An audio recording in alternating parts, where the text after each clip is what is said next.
So there you are, a little T-Rex, chilling in your egg, which is the size of a basketball. Inside is all dark and lonely, but at least it's warm and cozy. Suddenly, crack. Your head pops out a massive egg, and you're like, hey, I wasn't ready to leave. It was warm in there. But it's too late. You're fully outside the egg now, with a length of 2.5 feet. You squint your eyes and notice that you're in a nest, surrounded by other T-Rex eggs. Siblings, you think. This could be fun, until crunch. They immediately try to bite your tail off after they hatch. Whoa bro, chill! You just spawned in. Your mom, who's a whopping 20 feet tall, is watching from nearby and does not stop them from hurting you, cause it's literally survival of the fittest, baby. See, it's the Cretaceous period, 145.5 to 67 million years ago, where everything either wants to eat you, crush you, bite you, and your parents just don't want the trouble of trying to defend you. But that's okay, cause you've grown up a bit and you're about the size of a large dog now. Not bad, but life still sucks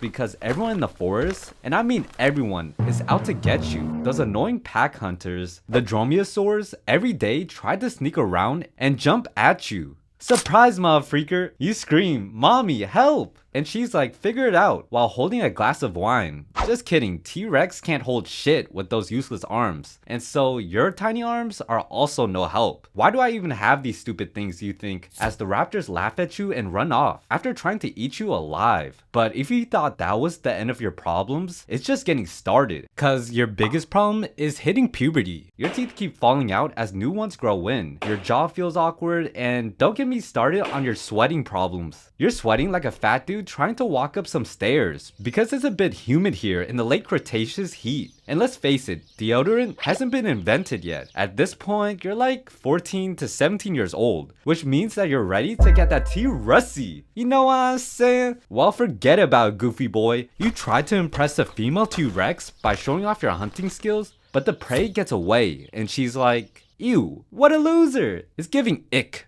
So you go back to awkwardly stomping around and thinking, is it my tiny arms? Is that the problem? But in reality, it was the fact that you weren't big and strong enough for her. But that's okay, cause just like in real life, you finally find the perfect match. And that's when y'all start banging. You roar, she roars, and then you both awkwardly bump into each other until it's done. Then after 3 to 4 weeks, a mini you pops out, and just like your parents, you basically forget about them and do your own thing. So since you're all grown up, 20 feet long, weighing over 20,000 pounds, and rocking 60 razor sharp teeth, it's time to go hunting. You see a pack of gallimimus in the distance. You start creeping up slow, around 5 miles per hour, and slowly pick up speed. But you'll only get to about 25 miles per hour, and the gallimimus takes the freak off, like the freaking Roadrunner at 50 miles per hour. But that's not a problem, because there are slower and bigger animals to eat, like the Alamosaurus, a big slow plant eater with practically no real way to defend itself besides a big tail smack. But you can dodge a smack better than Chris Rock did. It's minding its business, eating the top of a tree with its tall ass neck. It sees you, but basically moves in slow motion to get away. You start running faster and catch up in no time, unlike those Gallimimus things. You get up next to it and chomp! You rip its head clean off its body as it slumps to the ground. Big meal for a big man. You're practically a giant prehistoric garbage disposal. You eat practically anything though except a plant. Since you're 100% carnivorous, which means you only eat meat. See, one time you're a bit hungry and took one bite of a plant, and just like the human toddlers, you spit it back out and went, I want some nuggies instead! Except, in this case, the nuggets in question are living animals. Fast forward one day, you look for your daily snack, but then you notice that there's less food everywhere. The air feels colder, the plants are dying, you're too big to survive on scraps, but too slow to catch the smaller, faster animals. But that's not going to matter for very long. What you don't know is that a massive asteroid is headed straight to Earth. One minute, you're stomping through the forest, minding your business, and the next, the sky lights up like a fireworks show. Then that's when you hear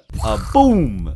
Impact, and suddenly everything on the ground is on fire. You run for cover, but there's nowhere to go. Plants die, herbivores starve, and you? Well, you're next. After weeks of struggling, you're weak, starving, and wandering aimlessly. He might have survived the blast, but now there's nothing alive in this wasteland. Eventually, you fall face first into the ground and lay there to take your final breath. After 28 years alive, you're dead, and all your T-Rex friends are dead too. But luckily, fast forward 66 million years, a group of paleontologists in Montana is digging through the dirt when they find your skull. They carefully brush off the dust and realize what they found, a massive new dinosaur. They name you the Tyrannosaurus Rex. T-Rex for short. Over time, more people would learn about you and even display your bones in museums all over the world. Your fame would only explode with more years to come, with you featured in movies like Jurassic World and in many history books in every school. And while being a T-Rex really did suck, it's nothing compared to being a Titanoboa. Yeah, literally the biggest snake in human history. But look, there was a lot of problems with them. And if you want to learn more, click on the video on screen. Come on, show some love. I really put some effort into the video.